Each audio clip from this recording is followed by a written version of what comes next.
Hello friends, welcome to the slide.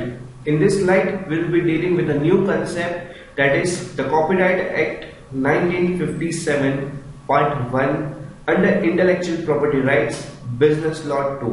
अक्सर आपने देखा होगा कि जब आप कोई भी टेक्स्ट बुक जनरली जब ओपन करते हो या कोई भी किताब आप जब परचेस करके ओपन करते हो तो उसके फर्स्ट पेज में एक सी बनाया होता है और उसके ऊपर सर्कल होता है। ये जो सी और सर्कल ये और कुछ नहीं, इट्स अ कॉपीराइट।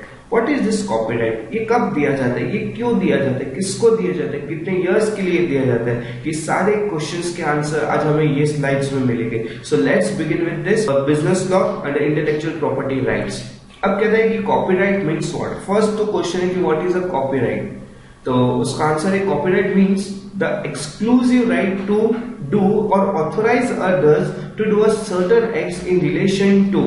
अब जब भी किसी पर्सन को अथॉरिटी मिलता है कुछ करने का या किसी और को वो जब ट्रांसफर करता है but still he has the right of it, तो किस चीज में राइट, किस चीज में exclusive right to authorise to do और ऑथोराइज टू डू। तो उसका आंसर यहाँ पे मिलता है हमें लिटरेरी, इनके जो लिखने से रिलेटेड है, ड्रामेटिक, म्यूजिकल या आर्टिस्टिक वर्क, या तो फिर कहते हैं सिनेमेटोग्राफिक फिल्म और साउंड रिकॉर्डिंग। तो ये कुछ एरियाज है जहां पे एक्सक्लूसिव राइट मिल सकते हैं। तो अगर मैं कोई किताब लिखूं तो उसके ऊपर मेरी एक्सक्लूसिव राइट्स होती है, तो उसके ऊपर मैं कॉपीराइट्स ले सकता हूँ। ड्रामा के ऊपर म्यूजिक अच्छा कंपोजिशन किया है कोई मैंने, तो मैं उसके ऊपर कॉपीराइट्स ले सकता हूँ। आर्टिस्टिक वर्क जैसे कि पेंटिंग है, it will also get a copyright. Cinematographic films होते हैं, करेक्ट, तो फिल्म्स के ऊपर मुझे कॉपीराइट मिलता है। साउंड रिकॉर्डिंग्स के ऊपर कॉपीराइट, तो ये जो सारी चीजें उसमें कॉपीराइट मिलता है। Qualification of copyright subsistence.